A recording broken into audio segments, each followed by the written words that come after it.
Hola, ¿qué tal? Bienvenidos a Jaque Mate, bienvenidos como siempre le decimos a esta propuesta periodística semanal de Somos Rosario y como siempre digo, gracias por acompañarnos en estos casi 20 años que estamos con ustedes. Hola Lidia. ¿Qué tal? Muy bien, buenas noches a todos.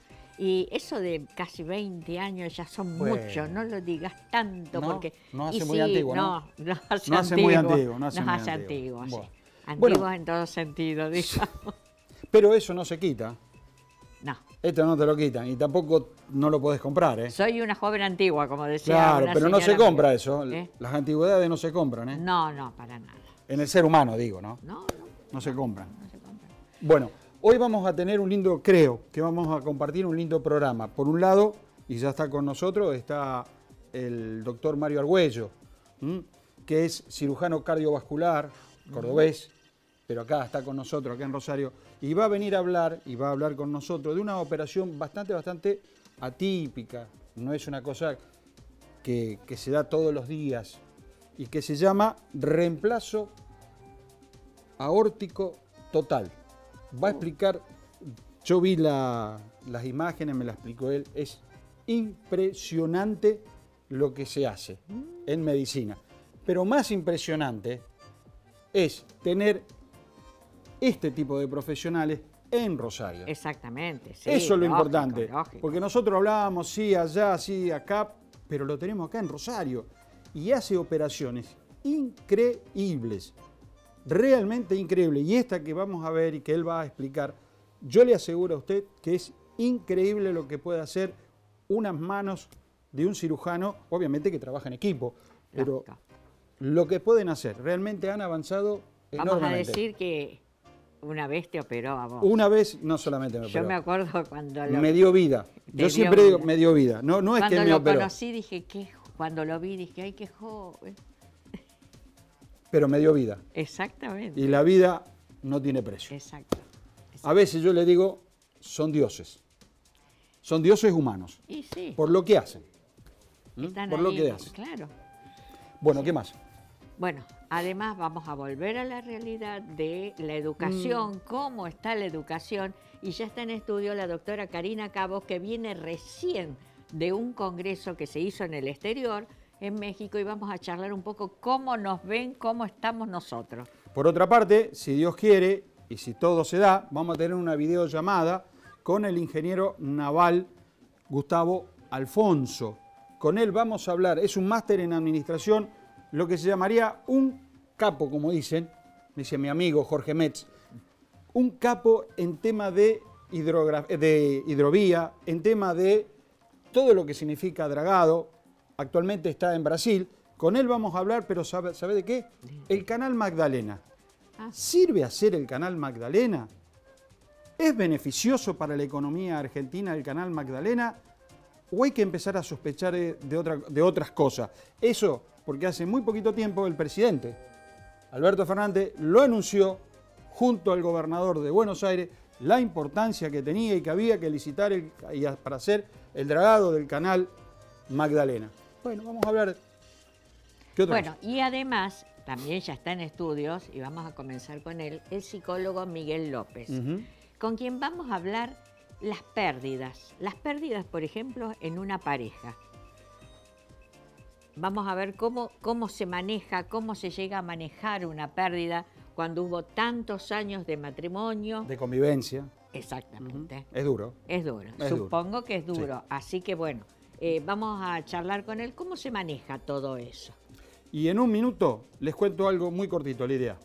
Hace pocas horas, y usted si ingresa a internet lo va a poder ver, el gobierno argentino acaba de cerrar prácticamente con CRRC China, que es una fabricante de trenes de pasajeros, una diseñadora y fabricante de trenes de pasajeros, acaba de cerrar un negocio con la Argentina por 50 triplas diésel.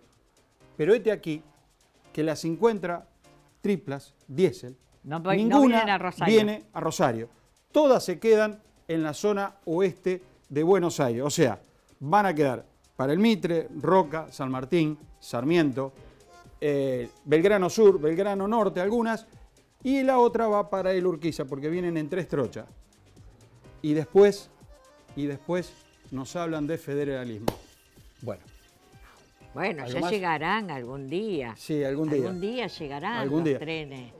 No seas ¿Sabe cómo, insistente. sabe Más cómo, insistís y sabe más te cómo, dicen que no. sabe cómo retrocedería, Lidia, el reloj y volvería a 1852 y a los que se sentaron ahí les cortaría las manos? ¿Por qué? Y porque realmente lo que hicieron fue que los unitarios ganaron y el porteñismo ganó.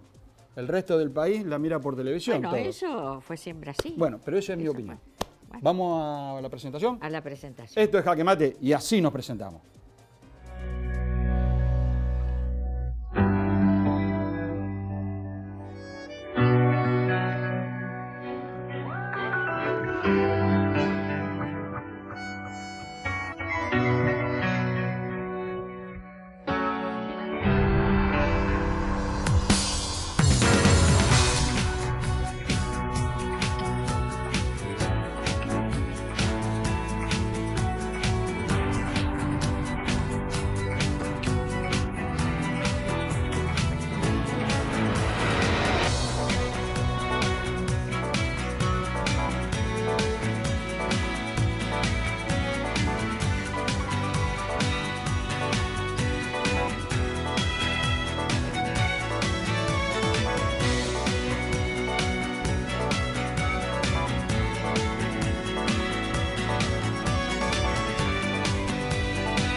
Y aquí estamos, otro sábado en Jaque Mate, y ahora estoy acompañada por el psicólogo Miguel López. ¿Qué tal, Miguel? ¿Cómo te va, Lidia?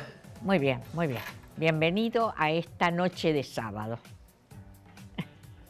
Es un placer estar un sábado. Bueno, Y más trabajando. Y como más nosotros. trabajando, ¿no? Es serio esto. ¿Qué va a ser? ¿Qué tal, Miguel? El tema que hoy tenemos, ¿es un tema triste, las pérdidas? Depende cómo lo tomes. O sea, si uno nunca piensa en la muerte, difícilmente la va a poder resolver. Y eso no se resuelve por arte de magia. Simplemente es una evolución, Claro. yo diría espiritual, del ser humano que piensa que tiene un propósito en esta vida, que ha venido a aprender y que, bueno, tiene que hacer su proceso en ese aprendizaje. Y en ese proceso de aprendizaje también están las pérdidas. Claro. Y vos me decías, o hablábamos fuera de cámara, en relación a las pérdidas de los seres queridos, las parejas. Exactamente. Sí. Bueno, yo llevo 59 años. Seguramente la extrañaría. Pero yo creo que la mayor pérdida, si yo tuviera que tenerlo, y ojalá nunca me suceda, es la pérdida de un hijo. Claro, sí, es distinto. Claro. Si vos vas a la estadística, los norteamericanos tienen estadística para todo, y ellos dicen que el mayor dolor es entre la pérdida de un compañero, no del hijo. Porque dice que si uno pierde un hijo, uno en la pareja lo puede, digamos, no sé si reciclar, hacer el duelo más rápido. Sí, distinto, puede ser. Pero cuando uno pierde un ser querido, amado en este caso, pierde una parte de la identidad, pierde una parte de la historia. Claro. Todos somos referenciales. Generalmente uno decimos, vos te acordás, más cuando Sí. uno se encuentra con compañeros, compañeras, digamos, de la secundaria o de la primaria. Es Vos fíjate cierto. que lo único que uno apela a los recuerdos. ¿Por qué? Porque es la identidad que tenemos grupal o social, Sí, digamos, con esa persona. es cierto. Y acá en relación a las pérdidas, yo te diría que al principio de la pérdida es probable que esa persona, aquella que quedó viva, bueno, lo perciba, Claro. cree que está hablando con él o con ella. Y eso tiene que ver porque la energía está. O sea, este set habla de nosotros, o de ustedes más que, porque yo no lo elegí, o de Jorge. Pero cuando uno va a una casa, uno se da cuenta que todo, la casa, es un mensaje comunicacional. Claro, es cierto. Y en el caso, digamos, cuando en ese mensaje comunicacional de una casa, está el compañero o compañera. Y todo el proceso. Yo, por ejemplo, me casé con mi señora cuando tenía 23 años. Ni siquiera estaba, creo que estaba en segundo año en la Facultad de Psicología. Y estudiaba 4 y 4 horas. Ella ya era profesional. Y bueno, creíamos que éramos adultos. Entonces yo te puedo asegurar y te podría contar un montón de anécdotas que hemos tenido durante el día. No solo al comienzo, que andábamos en una bicicleta. Y bueno, para ahorrarnos, digamos, unos pesos. Y eso nos alcanzaba para comprar una hamburguesa y una Coca-Cola los fines de semana. El ahorro de todos los días de ir a trabajar en bicicleta y no en colectivo. Porque el colectivo antes era mucho más caro que ahora. Claro, sí, lógico. O en la época, no sé, el 2001, 2003, que había problemas económicos graves. Yo me acuerdo que iba al mercado, se llama el mercado central, o de productores acá en calle 27. Exactamente. Y compraba la bolsa de papa, el cajón de manzana, la bolsa de naranja. Y bueno, éramos 6 en la familia. Quiere decir que uno con el tiempo, ¿por qué me acuerdo de esto? Porque hace poco estábamos, uno de mis yernos se quejaba, y yo le digo, ¿qué te quejás? Le digo, nunca te vi ir a comprar al supermercado porque no te alcanza. A lo sumo puedes decir, es más caro, menos caro, paso de la carne un poco al pollo, pero yo creo que es más accesible. Claro, hubo épocas más difíciles. Por lo menos era así. Es cierto eso del mercado. Yo tenía auto, por ejemplo, y me compré una, puedo decir la marca Yuki, se llamaba, una motito de 50, que me daba vergüenza ir al consultorio a trabajar con ella, pero llevaba a mi hija mayor, Mara, que hoy es abogada, a que aprendiera en la escuela de música y llegó a ser maestra de música. Claro. Y eso, hoy, retrospectivamente, yo diría, qué locura. Digamos, en medio del tránsito, con la guitarra atravesada, era peligroso. Hoy también es peligroso. Hay gente que lo hace. Hay gente que anda en bicicleta. Hay gente que no tiene para comprarse una bicicleta y alquila las municipales. Sí, las municipales que están en todos lados, es cierto, eso es cierto. Pero volviendo a eso, yo creo que cuando uno tiene una pérdida, los que somos familiares de una persona que tiene una pérdida, lo que tenemos que hacer es escuchar y acompañar, no dar consejo, porque en realidad todo lo que le decimos nosotros no tenemos ni idea del dolor de esa persona. Ahí está. No sabemos absolutamente nada. Sí. No sabemos la historia de esas dos personas. Claro. No sabemos el tiempo, y cada uno tiene un tiempo distinto para hacer ese duelo. Y duelo no es que uno se olvida de la otra persona. Duelo es, digamos, quitarle la emoción, recordar a la persona con emoción. Claro. Entonces, cuando uno le quita la emoción, uno puede convivir con ese dolor. Y bueno, puede seguir adelante. Y yo te diría que en general las mujeres se recuperan más fácil de las pérdidas que los varones. Las mujeres, generalmente las viudas que yo he conocido, difícilmente vuelven a casarse. Algunas sí. Algunas sí. Yo he conocido amigas de mi mamá que se casaron. Sí, pero generalmente, yo digo calzoncillo afuera. ¿Qué quiere decir? Que tienen su relación. No cama adentro, digamos. No cama adentro. Pueden hacer viajes, se inscriben en todos los talleres que hay por ahí. Sí. Hacen viaje de vacaciones. Los hombres no, los hombres rápidamente a los 8, 10 meses, un año más tardar, ya están viviendo con una mujer. Pareciera que buscamos una mamá, pero bueno, no quiero ofender a los hombres. Mira vos, o sea que los hombres son más rápidos para reemplazar a la mujer. Ahora, decime, ¿qué hombre conoce? ¿Hay cruceros para hombres viudos o separados? No, generalmente no. En cambio, sí hay cruceros para mujeres. Claro, es cierto. Hay mucho más crucero para mujeres que para hombres. Y eso se nota. Eso se nota, digamos, en la acción. Tenemos formas distintas ante el dolor de responder. Claro. Y no tenemos que juzgar. los que alguna vez fuimos hijos y bueno, por ahí jugamos a nuestros padres, por ahí decimos, oh, ¿cómo va mamá, papá? Y no. Hay que estar, cuando uno se queda solo en una casa o en un departamento, bueno, solo en la cama, y esa ausencia... Esa ausencia de ser, ¿no? La otra parte de la cama vacía. No se puede dormir en cucharita, aunque quisiera. Y además se extraña. Uno ni siquiera tiene con quién pelear. Eso es de ahí. Exacto. Bueno, Miguel, nos está haciendo señas que se terminó como el tiempo. siempre, no nos dejan hablar. Que no nos dejan, pero bueno. Gracias por esto, por haber charlado de estos temas y nos vemos dentro de 15 días. Bueno, hasta siempre. Bueno, vamos a un corte comercial y seguimos con más Jaque Mate. No se vayan.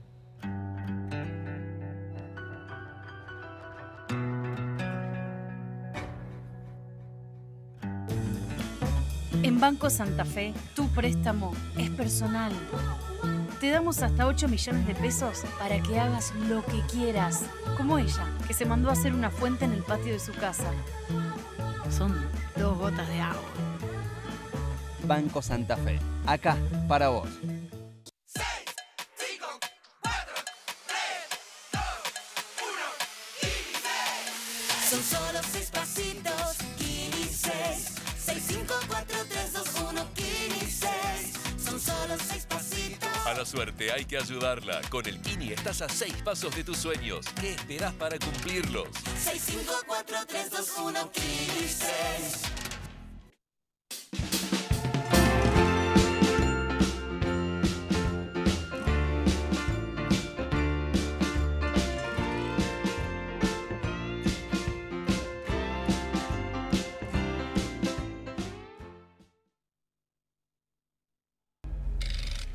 Años de debates, 40 años en defensa de la ciudad, 40 años construyendo consensos, 40 años siendo y construyendo democracia. Somos tu voz, somos el Consejo Municipal de Rosario.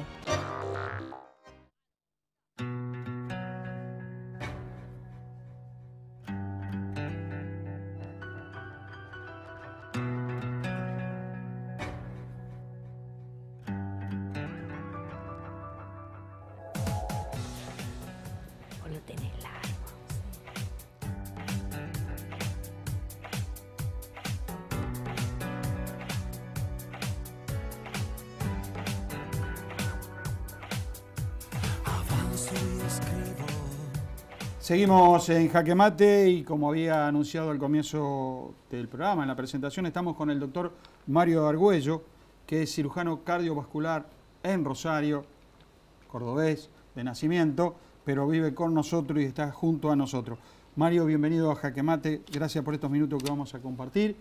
Y yo decía al comienzo que habías hecho un reemplazo total del arco aórtico. Qué temazo, ¿no? Como presentación. Sí, como presentación es muy buena. Muchas gracias, Jorge, por la invitación. Vamos a explicar un poquito de qué se trata eso. Ahora la tecnología nos ha permitido hacer cirugías que hace unos años atrás se hacía muy poco, con riesgos extremadamente altos. Ahora los nuevos dispositivos protésicos con el cual contamos, que son en realidad dispositivos híbridos que nos permiten reemplazar una porción proximal de la aorta descendente. El arco aórtico, para que la gente entienda, es la porción donde la aorta se transforma desde aorta ascendente a aorta descendente, es donde la aorta hace una especie de C invertida y a partir de ese arco aórtico nacen todos los troncos que van al cerebro y a los brazos. Entonces de ahí la importancia de la protección cerebral cuando hacemos este tipo de cirugía. Esta cirugía se requiere de un grupo médico, anestesiológico y de cirujanos que estén altamente entrenados en este tipo de patología, ¿no? ¿Esta patología, cómo se llamaría? ¿Qué compromiso tiene y qué tipo de disección se hace, ¿no? Bueno, la patología que lleva o que es la madre de todo esto son los aneurismas o las dilataciones de la aorta. La aorta habitualmente es un tubo que mide aproximadamente entre 2,5 centímetros a 3,5 centímetros, dependiendo de la superficie corporal del paciente, y se dice que hay un aneurisma cuando esto está por encima del doble de su valor normal. Es decir, cuando tenemos más de 5 centímetros de diámetro aórtico, ya es considerado un aneurisma y estos pacientes tienen más riesgo de generar complicaciones. Eso que estamos viendo. Eso lo que estamos viendo es la prótesis híbrida. Es una prótesis que tiene una porción que se coloca en la aorta descendente y después tiene una porción tubular que nos va a permitir reemplazar lo que se llama el arco aórtico o esa porción cóncava hacia abajo de la aorta. Ahí está. Ahí se realiza la sutura desde la aorta que queda y en la porción proximal de la aorta posteriormente. Y luego se reimplanta los 3 troncos en la arteria subclavia izquierda, la carótida izquierda y el tronco arterial brachiocefálico, y esto nos permite restituir toda la circulación del cerebro y de los brazos. Dos que me gustaría preguntarte. Punto 1, ¿es importante que el cerebro siga teniendo permanentemente irrigación sanguínea? Así es. Nosotros para eso utilizamos un sistema de protección cerebral, por lo cual se coloca una cánula en la arteria subclavia derecha. Eso nos permite perfundir el cerebro mientras colocamos este dispositivo. Sí. Solamente en ese momento, por el único lugar que circula sangre es el cerebro, lo tenemos que tener bien protegido y bien cuidado. Y posteriormente, cuando se completa la sutura distal de la aorta, ya a través de una cuarta rama que tiene esta prótesis, nos permite perfundir el cerebro y el resto del cuerpo. Una pregunta tonta para alguien que está todos los días justamente. Bueno, todos sabemos o todos creemos que la cirugía se hace con una temperatura baja, de baja temperatura, o sea, que haya mucho fresco, digamos. En este caso en particular, ¿es lo mismo? Bueno, también otra cosa que hemos progresado mucho los cirujanos cardiovasculares, hace muchos años atrás se hacía esta cirugía con hipotermia profunda y paro circulatorio total. Desde el advenimiento de las nuevas técnicas de protección cerebral ya no hacemos más hipotermia profunda, solamente disminuimos la temperatura a 28 grados, eso nos permite una protección cerebral eficiente mientras perfundimos el cerebro. No necesitamos más de tener ni la circulación ni la perfusión cerebral, porque eso sí tenía efectos deleterios sobre el paciente y esto ya al no hacerlo mejora muchísimo los resultados en el postoperatorio. La otra pregunta que es, esta operación, ¿es para todos o es muy selectiva? Bueno, es una muy buena pregunta. Se realiza fundamentalmente en aquellos pacientes que tienen dilatación aneurismática de la aorta y que comprometen el callado aórtico. Y también en los pacientes, como en uno de los pacientes que hemos operado recientemente, que sufren una complicación de estos aneurismas aórticos, que son la disección aórtica. La disección aórtica es una patología muy grave. Se dice que tiene una mortalidad de aproximadamente un 1% por hora, es decir, que en 24 horas prácticamente un cuarto de los pacientes fallecen. Entonces la importancia de operarlos en forma precoz, lo cual garantiza la sobrevida de estos pacientes, ¿no? Y hablando justamente esto de sobrevida, a ver, el riesgo de la cirugía y el tiempo de recuperación, ¿cuánto sería? Bueno, esta cirugía, hacer cirugías amplias que nos requieren de muchas horas, se asocia a un riesgo mayor, porque, por ejemplo, comparado a un paciente que requiere solamente reemplazo de una parte de la aorta, por ejemplo, de la aorta ascendente o de la aorta descendente, ahí los riesgos son menores. En esta cirugía, como requiere de hipotermia, requiere, o sea, mejor dicho, disminución de temperatura, de perfusión cerebral selectiva y de algunas cuestiones técnicas un poco más complejas, y a lo cual prolonga los tiempos quirúrgicos, los riesgos son un poquito mayor.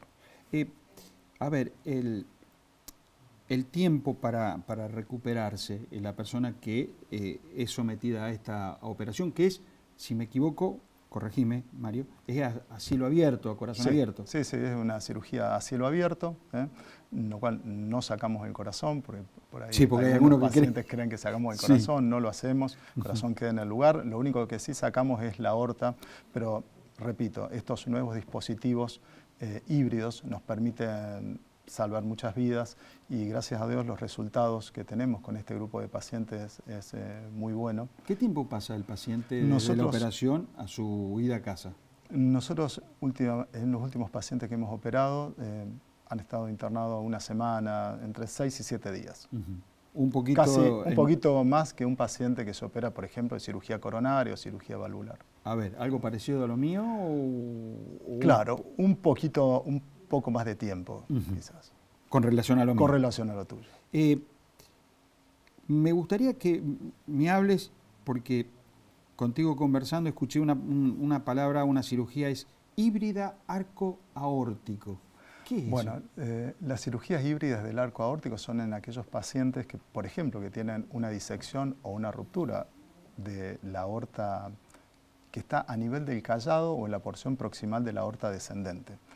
Para hacer esa cirugía híbrida, en lo cual en inglés es el debranching del arco aórtico, lo que hacemos tiene que tener la característica fundamental que la aorta ascendente esté sana.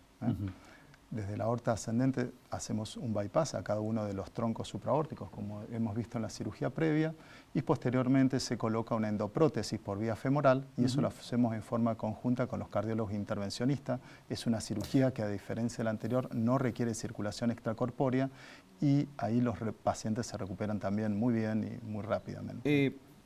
Muchos creen que solamente es el cirujano el que está, y no hay más nadie. No, seguro, es un equipo seguro muy grande, que no.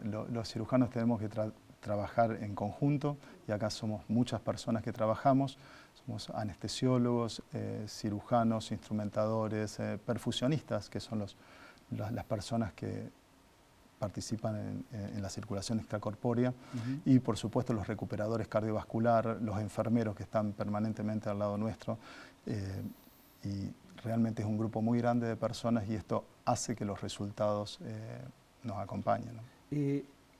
¿Se han hecho muchas cirugías? ¿Has hecho muchas cirugías de este tipo? ¿Es una cosa muy común o es una cuestión que aparece así cada tanto? Es una cuestión esporádica, no es una patología que operemos todos los días. Sí operamos patología de la aorta ascendente más frecuentemente, pero estas cirugías así tan complejas se hacen en pacientes especiales. Como dije anteriormente, los casos son poco frecuentes, pero son cirugías muy desafiantes y realmente son cirugías muy lindas a realizar. Me gustaría que, a ver, conversé contigo y te hice una pregunta, me gustaría que te la voy a repreguntar para que vos la comentes. Allá en la década del 70, en Sudáfrica, se hizo la primera operación de trasplante de corazón y después se fueron repitiendo.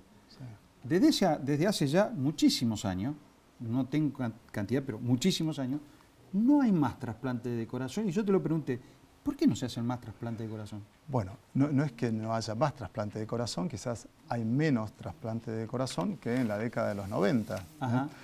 ¿Por qué? Porque ha mejorado muchísimo el tratamiento médico, y muchos de estos pacientes que antes iban a trasplantes, el tratamiento médico tan efectivo ha disminuido también la necesidad de trasplantes. Pero no es que haya desaparecido, ni mucho menos. Hay pacientes que se benefician mucho de un trasplante cardíaco y son pacientes seleccionados. ¿Se han hecho acá en Rosario hace poco tiempo, acá, así en los últimos meses, últimos años? Sí, acá hay 2 centros que hacen trasplante cardíaco, así que sí, son centros activos, y en Buenos Aires también hay varios centros. Bueno, yo te quiero dar las gracias, primero porque estoy acá. O sea, el hecho de que yo esté acá hablando contigo es producto, como yo dije, de esas 2 manos y de un grupo que seguramente trabajó en ese lugar. Así que siempre voy a estar agradecido, como siempre digo, de poder estar con vida, que no es poco, Todos los que vienen a Jaque Mate siempre se llevan un presente de regalo. En este caso, el hilo rojo de la pandemia. Esto es de Homo Sapiens. Esto es un grupo de escritores que habla sobre esta pandemia. Es un trabajo. Esto quiero que... Muchísimas gracias. Va con una dedicatoria especial. Así Muchísimas que gracias. Te agradezco muchísimo que hayas venido. Muchas gracias, Jorge, por la invitación. No, por favor. Vamos a seguir conversando a lo largo del año sobre estos temas, porque yo sé que a mucha gente le gusta. Seguimos con más Jaque Mate después de este corte comercial.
Escuchamos y debatimos propuestas de la gente, construyendo desde el diálogo.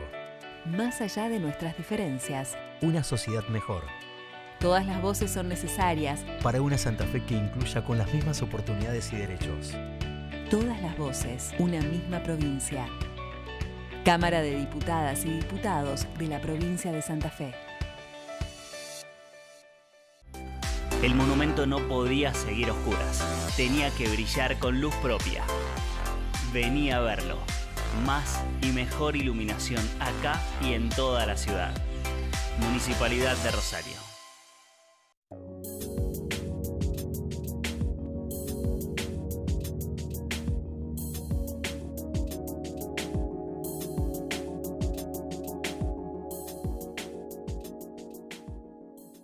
Todos juntos contra el dengue. El mosquito se reproduce en lugares que acumulan agua. Evitémoslo limpiando frecuentemente tachos, baldes y recipientes. Con eso reducimos un 80% la posibilidad de contagio.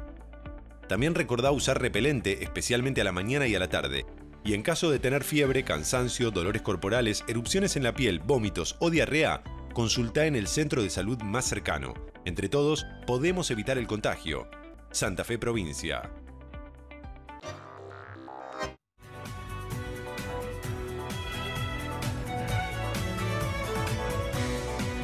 Seguimos en Jaque Mate y como había dicho, estamos comunicados con el ingeniero naval Gustavo Alonso, máster en administración.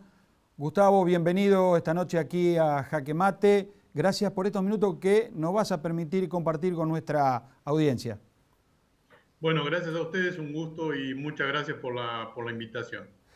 Pregunta que te había dicho y que había puesto al comienzo del programa. Canal Magdalena, ¿es beneficioso? ¿Es bueno para la República Argentina o hay que abrir algún paraguas con signo de interrogación diciendo me parece que hay algo más atrás de todo esto, non santo? Bueno, sí, y lamentablemente cuando sale un proyecto así, principalmente un proyecto que ya está aprobado, uno dice, bueno, la aprobación en sí ya... uno sospecha cuando la aprobación en sí ya es un pretexto, cuando nos dicen, pero está aprobado, pero Uruguay lo aceptó. Realmente lo hemos estudiado, bueno, algunas personas lo hemos estudiado y no se le encuentran beneficios, más aún hay un gran perjuicio que es el perjuicio económico. No hay ningún tipo de beneficio concreto, un beneficio que justifique realmente una mega obra de esta dimensión. Son 40.000 millones de pesos que están esperando para ser derrochados sin ningún beneficio real. Esto realmente, el fundamento más importante, creo yo, o uno de los más importantes, definitivos, es que el mismo usuario de la hidrovía, los mismos usuarios, del río, que son las grandes exportadoras, las que generan el ingreso de divisas genuinas al país, el 85% de los ingresos del país, no dicen realmente que no es necesaria esta obra. Es una obra hecha básicamente para alguna dragadora, es una obra hecha solamente para hacer caja y la explicación está en que se piensa adjudicar a las apuradas a la salida de un gobierno. Vos hablás de dragado y hablás de dragas. Y yo te hago una pregunta. ¿Se puede verificar puntualmente el trabajo de las dragas? Creo que se llama bactimetría. ¿Se puede hacer eso o por ahí podemos hacer, a ver, hicimos 100 pies, hicimos 40 pies, pero en realidad no lo hicimos? Bueno, eso no pasa solamente aquí, sino pasa en muchos lugares del mundo.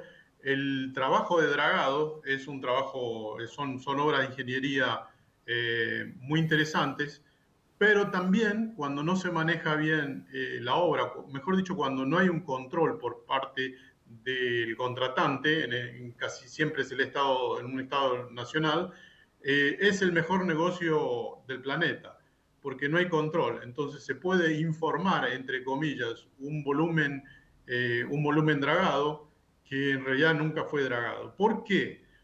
Porque el efector batimetrías, para determinar cuál es el volumen que se dragó, se efectúa una batimetría después y una batimetría antes. La diferencia de esas batimetrías, que es la medición de fondos, da perfiles y se calcula un volumen. Se mide un volumen. Estas batimetrías se miden a través de un software que compila y que procesa esta información. Este software, hay varios software en el mercado, son software comerciales. Este software, en una parte de este software se puede editar. Por ejemplo, se puede editar el nivel de referencia. Si yo edito el nivel de referencia y le pongo 1 metro más, me estoy ganando más de 3 pies por toda la superficie que supuestamente dragué y que no lo toqué. Me quedé ahí tomando mate y la draga ni se movió ni marchó las máquinas. Este es un gran negocio y esto se comprobó en otros países con otras empresas, que es un gran negocio no hacer nada y pasar volúmenes de dragado. Se draga la mitad de lo que realmente se draga y se va, y luego con eso, ese es el soporte que se usa para la firma de los certificados. Entonces, de ahí a llevarse el doble o el triple de dinero que realmente se deberían llevar, de ahí viene la gran desesperación que tienen algunos actores ahora en el ambiente. De ahí viene esta fiebre por dragar, no solamente en Argentina, sino también en Uruguay, en Paraguay, especialmente en toda la hidrovía. Están todos desesperados por dragar. ¿Cómo será que en Paraguay, que nunca había dragas, en los últimos 4 años aparecieron unas 6 dragas? Qué casualidad, ¿no? Entonces parece que hay una gran vocación ahora por la industria del dragado. Esto es fácilmente explicable y esta es la explicación. Dicen muchos desde el gobierno que el canal Magdalena va a ayudar profundamente a lo que es la BTN, o sea, la vía troncal de navegación, la hidrovía, el río Paraná. No es así. No, por supuesto que no. Primero porque no se necesita el Magdalena para tener una conexión con el sur. Con la conexión con el sur, en todo caso, primero que son menos del 15, menos del 10% de las embarcaciones, ni siquiera en tonelaje, digamos, de las embarcaciones que salen por el Río de la Plata, salen o entran por el Río de la Plata. Ya no tenemos aquel tráfico que teníamos de petroleros, por ejemplo, que entraban a Dock Sur, La Plata y Campana, porque ahora está el oleoducto que llega a Bransen. Entonces todos esos petroleros ya no vienen. La situación es mucho más simple, digamos. En todo caso, si ustedes hacen la cuenta de lo que cuesta el Magdalena, sería mucho mejor para promocionar realmente, si quisieran realmente promocionar los viajes del sur, el comercio, la conexión con el sur, se podría subsidiar el combustible de esos buques. Con darle $30.000 a esos buques, promocionan muchísimo más que derrochar esa fortuna en medio del Río de la Plata. También hablan, dice, bueno, una vez que esté terminado el Magdalena, los grandes super Panamec, los grandes portadores de container que no pueden entrar al puerto de Buenos Aires, con esto lo van a poder hacer. ¿Es así? Primero que hay una limitación. Segundo que se va a mantener el canal Punta Indio. Tercero, que para que venga un supercontainero, primero hay que tener la carga. Nosotros estamos teniendo algunos feeders que con muchísimo sacrificio, con muchísima lucha, ha salido los 10 días atrás un feeder con bombos y platillos con 16 contenedores. ¿Cómo podemos estar pensando en un super? Ojalá que vengan los superfeeders, pero el superfeeder no viene porque hay un canal. El superbuque contenedor no viene porque hay un canal, no viene porque hay profundidad. Viene cuando le bajan y le cargan 5.000 contenedores en horas. Y todavía no estamos listos para eso. Entonces estamos alterando totalmente las prioridades. Y hablando de upriver, incluso hablando de Dock Sur, ¿para qué queremos un canal Magdalena tan profundo y tan ancho y tan fantástico, maravilloso como lo están vendiendo, si a pie de muelle tenemos 8 metros? ¿Para qué queremos el canal Magdalena? Claro, porque no podía entrar nada. Entonces, las prioridades están totalmente alteradas. Gustavo, te agradezco estos minutos que hemos pasado, que has dado una excelente lección de lo que es realmente lo que se debe hacer en este país y no anda haciendo otra cosa. Y aparte, estoy hablando con una persona que en este momento tiene una cantidad de antecedentes en este tema que lo tiene en Goiânia, ¿puede ser? Sí, así es. Estamos trabajando aquí en Brasil. Hasta hace poco estaba en Colombia, justamente en el río Magdalena, donde hay un gran dilema en el puerto de Barranquilla y a lo largo de todo el río Magdalena, un río de aguas restringidas también.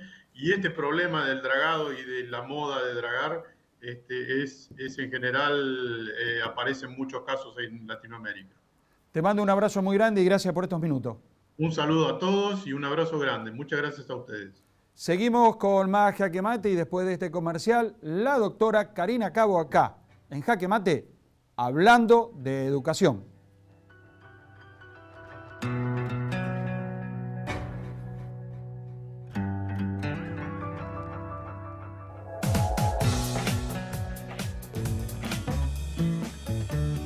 En Banco Santa Fe, tu préstamo es personal. Te damos hasta 8 millones de pesos para que hagas lo que quieras. Como Beto, que por fin puso el cartel de sus sueños. Brillante, Beto. Banco Santa Fe, acá para vos. Asociate a la Mutual de Empleados Públicos de la Segunda Circunscripción y disfrutá de sus beneficios. Servicios médicos en todas las especialidades. Descuentos en farmacias. Ayuda económica. Asociate a la Mutual sin cuota de ingreso. No te vas a arrepentir. De lunes a viernes, de 10 a 17, San Lorenzo, 1543. Se llegó, estamos en marcha, no nos vamos a ir más del barrio hasta que esté todo el pavimento definitivo. Una sesión importante de cumplir un deber que la ciudad tenía hace mucho tiempo. Estamos en un ritmo de obra sin parar.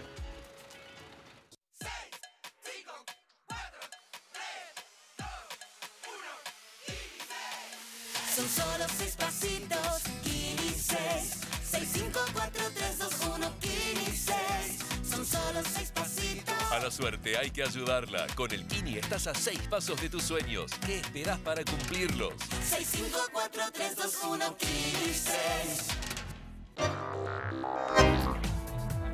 Así son las cosas, amargas, dolorosas. Bueno, y seguimos en Jaque Mate. Y después de un experto naval, estoy con una experta en educación. Estoy con la doctora Karina Cabo. ¿Qué tal, Karina? Bienvenida. ¿Qué tal, Lidia? ¿Cómo estás? Muy bien. Bueno. Y recién llegada, ¿no? Recién llegada de un congreso. Sí, en esta madrugada, así que casi sin dormir, pero volví de México, sí. ¿Y un congreso sobre educación? Sí, un encuentro internacional docente donde me invitaron a disertar y también a presentar mi último libro. ¿Y cómo nos ven? Bueno, Latinoamérica en general tiene características que son comunes. Claro, sobre todo México ahora lo que tiene es realmente han reducido notablemente el presupuesto educativo, entonces tienen serios problemas. Bueno, el presupuesto en general, ¿no? Pero el educativo sobre todo.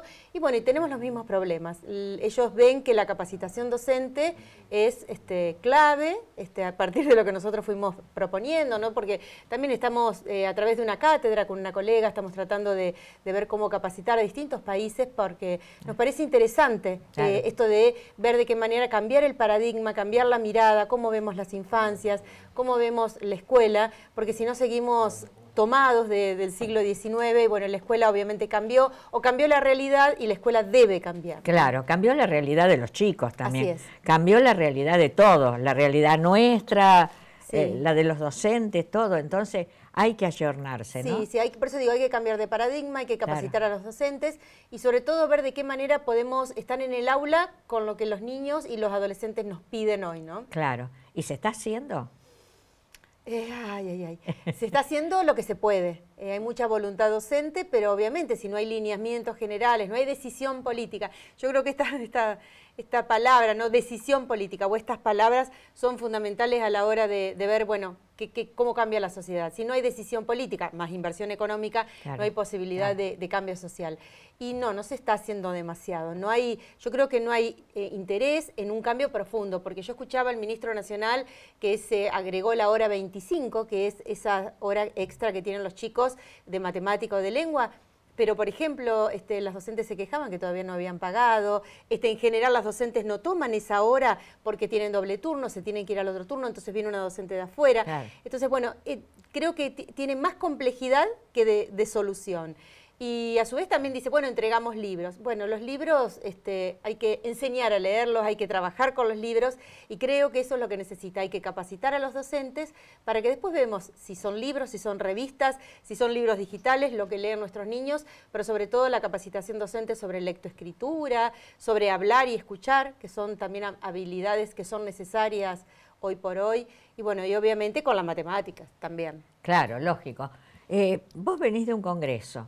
Y nos ven, ¿cómo nos ven a nosotros? Aunque vos decís, el lugar donde estuviste, México, también está más o menos con la misma problemática que la Argentina. Bueno, sí, nos ven con problemas. Ellos se quejan que tanto ellos como nosotros tenemos un determinado gobierno, un gobierno nacional, claro. Y ellos también les han quitado presupuesto, como también a nosotros nos redujeron el presupuesto educativo. Por eso digo, no hay decisión política. Ellos ven que los gobiernos latinoamericanos no ponen como prioridad a la educación. Claro. Y ahora, en las últimas pruebas, otra vez la Argentina bajó la calidad. Sí, sin embargo, a ver, comparado con el año anterior, sí, subió lo que es la lectoescritura, especialmente en los sectores más pobres.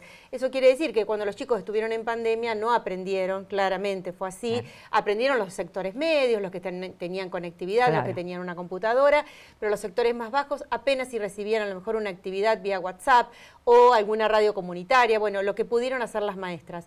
En ese sentido mejoró respecto del año anterior, mejoró en la lectura, pero bueno, porque los chicos no habían tenido esa, claro, educación y con la apertura mejoró.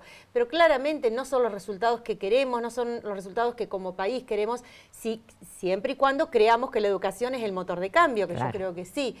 Entonces, si no le ponemos el énfasis en las juventudes, en las infancias, me parece a mí que no va a haber un cambio social. Y lo digo, no solo en una cuestión nacional, sino también provincial y municipal. ¿Hacia dónde enfocamos las políticas para que realmente, pensando más a largo plazo, no pensando en la próxima elección? Claro. Porque si pensamos en la próxima elección, bueno, tenemos que hacer cosas que se vean. No. Lo que nosotros necesitamos es un cambio profundo, que se dé a conocer, que sea parte del relato, que es tanto lo que les interesa a los políticos, que la educación sea parte del relato, pero que esté acompañada con acciones donde el cambio sea posible. Y pensemos en las infancias, cuando uno ve a veces los chicos caminando por la calle, bueno, el otro día crucé un adolescente con una bolsita, oliendo una bolsita, entonces yo digo, ¿qué estamos haciendo por ese chico? ¿Qué hacemos el ciudadano común? ¿Qué hacen los políticos? Creo que ahí es donde tenemos que empezar a profundizar, o esos niños que realmente están descuidados. Cuando digo descuidados de un Estado que no se ocupa, exacto, que jueguen, que no se ocupan, que tengan aprendizajes desde muy temprana edad. Exacto. Ahora, ¿y cómo se puede encarar eso? Es cierto, tiene que estar el Estado detrás, pero ¿y qué hacemos si el Estado no hace nada? Bueno, nosotros los ciudadanos no podemos hacer mucho, ¿no? Por supuesto, uno lo que puede hacer es a través de una ONG, puede participar, pero creo fundamentalmente que lo que uno tiene que hacer es exigirle al político, primero votar bien. Claro. No votar por la cara, no votar porque salió en televisión, sino que, bueno, voto a aquella persona que realmente creo que va a poder cambiar la sociedad. Y una vez que votemos bien, supuestamente, exigirle a los políticos que hagan lo que nos dijeron que iban a hacer. Porque muchas veces dicen, estamos haciendo lo que prometimos. No, miremos lo que prometieron y a veces no están haciendo. Entonces, bueno, vos no prometiste esto, ¿qué estás haciendo? Al político no le gusta cuando un ciudadano lo indaga. Entonces, bueno, preguntarle de buena manera, vos prometiste esto, ¿qué estás haciendo? Por los adolescentes, por las infancias, por la educación, por la infraestructura, por el ambiente, exacto, por lo que fuere, ¿no? Pero recuperar por eso esas ideas previas para ver qué están haciendo ahora, y claramente la educación es fundamental. Por eso digo, pedir que haya decisiones políticas con inversión económica, porque si no nada es posible. Claro, lógico, porque ¿no? uno le puede pedir mucha voluntad a las docentes, pero las docentes trabajan a veces doble turno, bueno, son jefas de familia, hacen lo que pueden, no tienen ni dinero ni tiempo para la capacitación, entonces que haya capacitación para las docentes. Yo creo que la clave está en la capacitación docente, en ver cómo mejorar la lectoescritura, cómo enseñamos a hablar. Nosotros necesitamos que los chicos digo, jóvenes y niños, puedan comunicarse, ¿sí? Claro. Que todos podamos comunicarnos y que los temas no se solucionen a las balas, ¿no? Con las balas. Entonces me parece que ese es el gran, me parece a mí el gran foco que hay que ponerle hoy. Y también mejorar, porque los maestros no pueden seguir, los docentes no pueden seguir corriendo de un trabajo al otro, ¿no? Mejorar los salarios también de los docentes. Bueno, ¿no? sí, claramente. Claro. Por más que a veces la ministra anterior decía son los mejores salarios del país, bueno, pero estamos por debajo de la línea de la pobreza. Y sí. ¿Sí? Un docente que gana 130.000 pesos no puede cubrir los gastos de una familia. Entonces, es por debajo de la línea de pobreza. Por eso digo, la inversión económica, mejorar, pero no solamente eso, sino también mejorar, invertir en capacitación, invertir en la formación docente, ver de qué manera podemos mirar esos niños que tenemos en el aula, cómo es la realidad, cómo los chicos están con el teléfono, bueno, ¿qué hacemos nosotros para atraer a esos chicos que tengan ganas de estar en la escuela, que tengan ganas de aprender y de seguir aprendiendo en casa también, a través del teléfono, de la computadora, de como fuere? Entonces, creo que la capacitación docente es la clave. Exacto. Tengo entendido que te ofrecieron algo.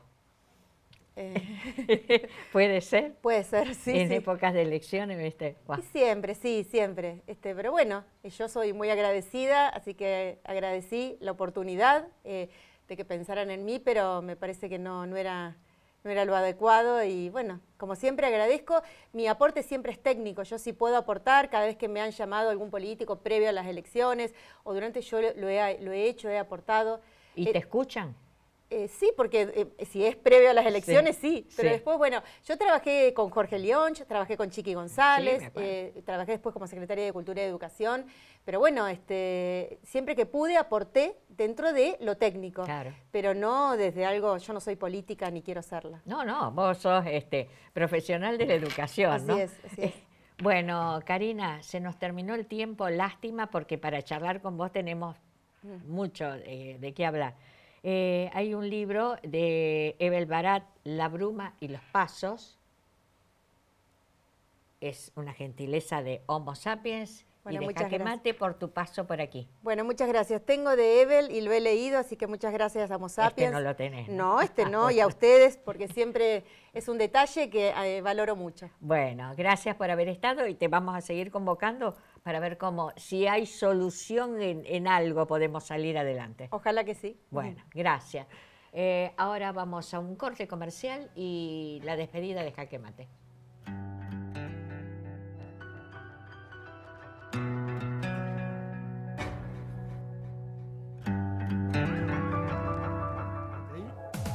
...40 años en defensa de la ciudad... ...40 años construyendo consensos... ...40 años siendo y construyendo democracia... ...somos tu voz... ...somos el Consejo Municipal de Rosario... La ciudad está en obra. Seguimos colocando nuevas luces LED en tu barrio, en tu plaza, en tus calles y en toda la ciudad. Aportamos a la seguridad, bajamos el consumo de energía y cuidamos el medio ambiente. Hacemos nuestra parte. Municipalidad de Rosario.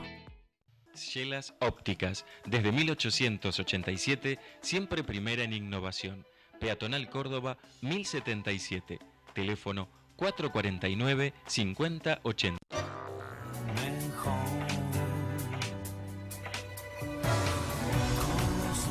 Bueno, Lidia, ya en los últimos minutos de este Jaque Mate, que es el número 912, que no es poco. Sí, basta de decir la cantidad porque ya son muchos años. Estamos ¿no? cerca, estamos cerca cerca del millar. Que... No creo que lo alcancemos este año, pero estamos cerca del millar. ¿Alguna vez, allá y hace tiempo, por el 2003, soñaste que iba a llegar a esta cantidad de programas? No, para nada, pero bueno, aquí estamos. Y seguiremos. Que nos acepta, parece ser, ¿no? Bueno, gracias por habernos acompañado, espero que les haya gustado y los esperamos el sábado próximo con otro Jaque Mate, no se olviden. Chao, hasta el sábado que viene.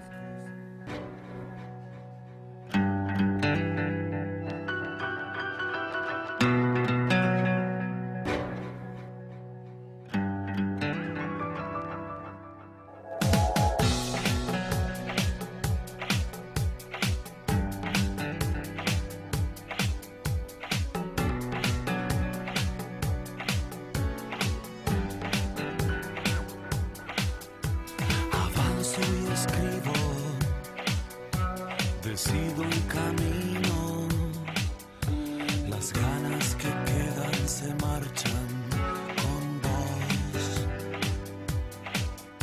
Se apaga el deseo, ya no me entrego.